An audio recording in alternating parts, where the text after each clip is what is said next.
All right, folks, we are here for our preseason preview with Clemson head coach Erik Bakich. Won a ACC championship, got back into playoffs last season.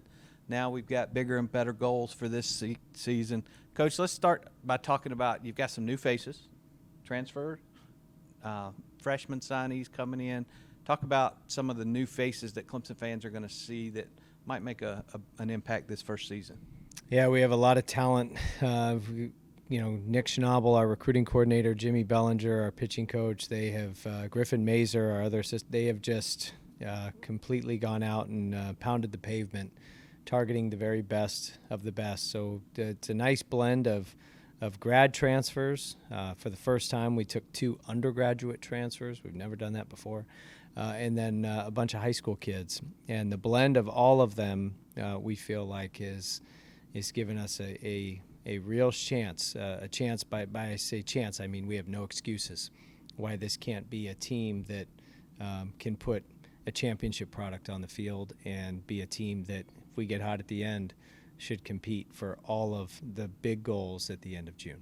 One of those transfers is somebody you know well. Talk to us about what Overton's going to provide coming over here to Clemson.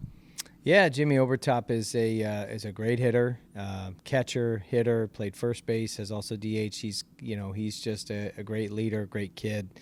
Got huge hits for the University of Michigan in his time there. Has played in regionals, and just brings some added stability behind the plate to share the catching duties with Jacob Jarrell, as well as can also pop over to first base, can also DH. But he can hit. That's his tool. He's got power. And in our ballpark, with the dimensions being what they are, he's one of those guys that can make the park look small. All right, you got some guys that Clemson fans know well coming back: Blake Wright, Will Taylor, Cam. I guess let's start in the outfield. Do you feel like you got probably one of the best outfields in the country? Well, we certainly have depth, and we feel really good about the options that we have out there, from guys who have a lot of accolades like Cam Canarella and Will Taylor, to a couple of guys who platooned last year with Jack Crichton and Nate Hall. And then, we've got some guys that have been patient in our program, and Leighton Lackey and Tristan Becerra. But then we've got some newcomers as well.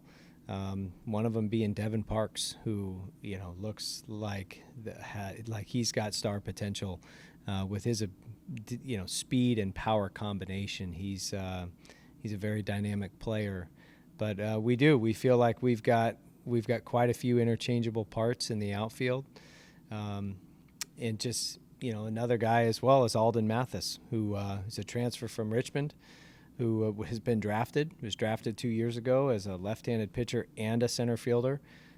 So he's playing first base and the outfield for us right now, but he's a very strong hitter, and he'll be in the lineup somewhere.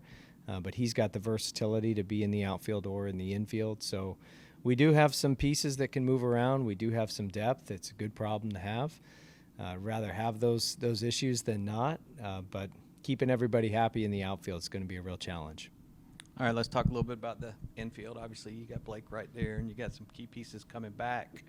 How do you see that lining up with the mix of new players and the veterans you've got returned? It's exactly the way you just described it. It's a blend of returning and new. And you have a returning veteran leader in Blake Wright, who's returning captain, and we know he's going to be out there somewhere. And we've talked since last year. Really, even this time last year, he played third out of necessity last year, and the plan was always to move him back to the middle. And I think he's most comfortable at second base. So we brought in a couple of grad transfer shortstops with Jacob Hinderleiter and Andrew Chufo, both very accomplished in their careers respectively. And we have a couple of guys that have developed inside of our program that went off and had all-star type summers with Nolan Araki and Cooper Blauser.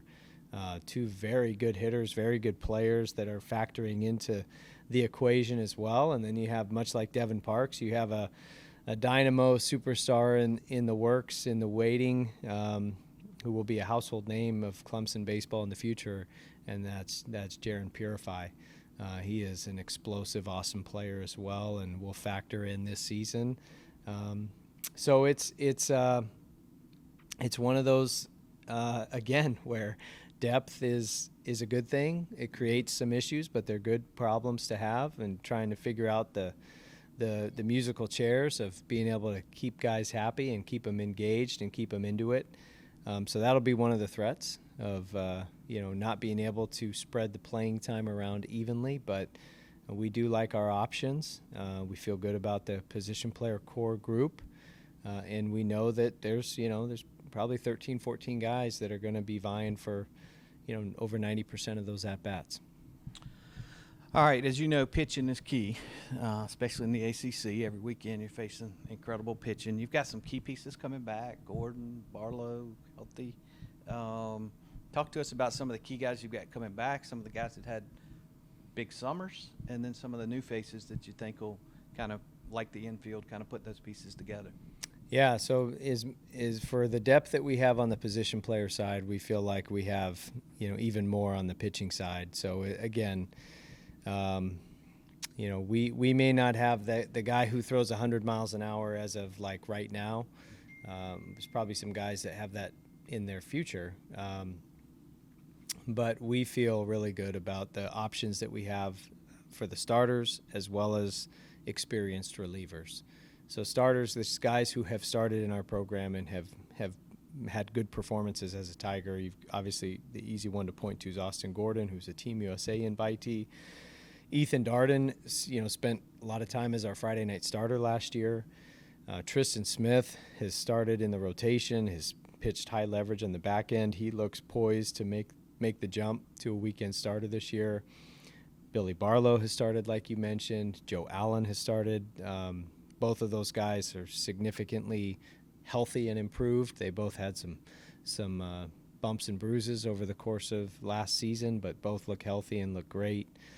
And then if you just kind of switch gears to the back end, having Nick Clayton back, having Rob Hughes back, those guys pitched in some really high leverage situations last year, especially when Ryan Ammons was hurt and was out for a while. Bringing in a stopper of the year candidate in Lucas Malstadt, transfer from Wofford, is a huge piece on the back end. His teammate at Wofford last year, Matthew Marshall, who has the most experience, he has the most experience of career starts and innings pitched. He has been a fantastic starter in his time at Wofford, gives us another starting pitcher option. And then, bridging the gap in the middle there with a lot of new guys. We have one talented freshman after the next that are all, much like Devin Parks and Jaron Purify, going to be household names in this program. Justin Legurnick, big 6'5" left-handed pitcher from New York. Drew Titsworth from Michigan. Aiden Canuck from Florida. Two local products in Jackson Cole and Jacob McGovern. Chance Fitzgerald from Florida, who is a Team USA guy. Luke Brown, who's coming back from injury, but 6'8" and throws the ball. I mean, we got some real talent of that freshman class. So, you never try to anoint anyone or, even if a freshman was like a weekend starter and you knew he was going to be a weekend starter, I think most coaches, at least in baseball, would, want to give that guy at least early on in his first few outings, the chance to kind of get his feet wet at this level before you just threw him into the weekend. But there's a couple of freshmen in that group that I just named that, we may end up seeing on the weekends because they've got that type of talent. Now we'll see. This is, obviously a much different level. So see if what they've shown in the fall is replicated in the spring. But we feel really good about the ability of these kids. And I think collectively, just look at the team in general. This seems to be a very hungry group, very motivated. There's still a very bitter taste in their mouth the way the season ended last year. They've come out on a mission. Someone asked me earlier, what's the team like? It feels like they're on a mission. And they crushed it in the classroom at the 3.27 team GPA, which beat our own record last year of a 3.09. So it feels like, it's all the right things.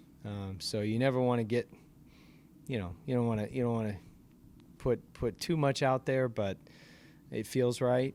It feels like this group is very motivated to accomplish a lot and take this program, not only back to where it's been in the heyday, but do some things that haven't been done. But we got to earn that, and you earn it by treating each day as an opportunity to get better, and hope that you've done that enough to where you can be one of the teams that gets hot when it counts at the end. And if this team does, there's nothing it can't accomplish. All right, last year you were here putting in your new culture, putting in your way of doing things. Now year two, your team didn't get off to the fastest start, but once you guys got rolling last year, y'all were playing as well as any team in the country, national seed. As you head into year two, is the team more comfortable with the process? I know you spend a lot of time in the classroom. What's the feeling this year versus last year now that you've had your program in place for a year? It's the same. I mean, culture happens over a long period of time. We won't really see what this culture is for many, many years. But what we do is we create an environment, and we shape that environment with these are the standards, these are the expectations, these are the behaviors that we think it means to be a Clemson Tiger. And the players, it's their opportunity to go out and uphold those standards. And there's a way we do things in all areas, from the classroom and training and games to how we conduct ourselves out in the community. And our guys have done a really good job with that. There is that collective buy-in. There's a shared mindset, a shared language. And you start to see it in the way they play, and you see it also in the resilience of being able to withstand adversity. And part of that is just how we label adversity. We label it as good. We expect the gut punch. We expect to get knocked down, but we also expect to get back up stronger every time. And so, yeah, we started off like crap halfway through the season, but the impressive part was how our team was not discouraged and deterred. They knew, they firmly believed they were better than that, and it was just a matter of time before they got hot and went on a roll. And I thought the coaching staff did a great job of relaying that message and not changing lanes. It's so easy as a coach when something doesn't work out to just, abandon what you were doing and try something new. But we didn't do that. We felt like we had a good process, and we stuck to it. If anything, we doubled down on just making sure our fundamentals were right. And, lo and behold, we got a little more healthy and we got a little more hot. And then before you know it, some big-time performances of some guys like Caden Grice and Cooper Ingle and Riley Bertram and, all of them, really. I mean, it's just a collective effort. And what Cam Canarella did, Willie Taylor, I mean, my gosh, it was awesome to see it all come together at the end. But they had to turn it around, and that's what they'll always be known for, is how they turned around a season going one direction to another direction. And this team wants to build on top of that and wants to take it further. All right, last question for you, Coach. Will Taylor gave up football, focused just on baseball. Do you see any difference from Will this year? Obviously, this is his big chance to work on his future playing baseball. What do you see different about him this year? Well, I spoke to this when I was on another ACC call, but this is the first time in Will Taylor's life that he has specialized in baseball. And he is so good at baseball because he's such a good athlete. He's an explosive, fast twitch, incredible athlete. And the message for so many young kids that are 12 years old or younger that think they need to specialize in one sport, don't do it.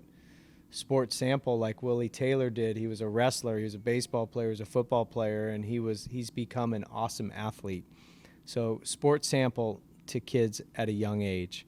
The second thing about Willie Taylor is, yes, he's poised for a breakout year, and it extends far beyond the playing field and his ability to hit, run, field, and whatever, and that's how he's been raised. And meeting with he and his dad up in the Cape and listening to them talk through their process of how Clemson has enriched their lives, and they have met people from Coach Sweeney on down who have just provided opportunity for Will and the type of man that he has become and the leader that he's going to be when life after sport is over.